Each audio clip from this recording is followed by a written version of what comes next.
La présence du goéland se fait de plus en plus remarquer sur le littoral basque.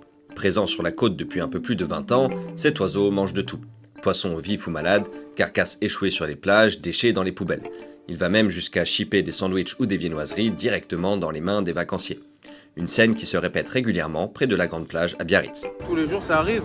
On le dit même aux clients de faire attention justement. Hop, et ils prennent les aliments sans agressivité. Ils ne touchent pas l'humain. À la base, on devrait manger des poissons. Là, ça mange mais n'importe quoi. Elles prennent le jambon passant vite fait. Mon jambon, ils disent. Mon jambon. Des situations amusantes mais qui cachent quelques problématiques, car le goéland est très opportuniste et il choisira toujours la solution la plus simple.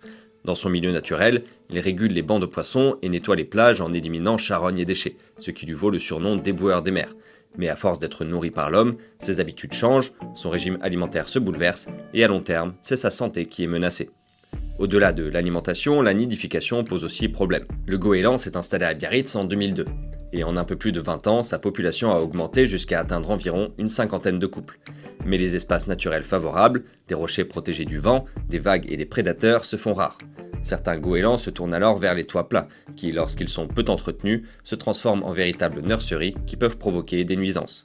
Malgré tout, la cohabitation semble pour l'instant possible. Selon une enquête du Centre de la Mer, seuls 13% des biarros interrogés estiment que la présence de l'oiseau est incommodante. Mais même s'il peut être bruyant et chapardeur, le goéland n'est ni dangereux, ni porteur de maladies. Et il est important de rappeler qu'en France, il reste une espèce protégée. La cohabitation avec cet oiseau passe donc par le partage de l'espace et le respect de quelques règles simples, dont la plus importante, ne jamais les nourrir.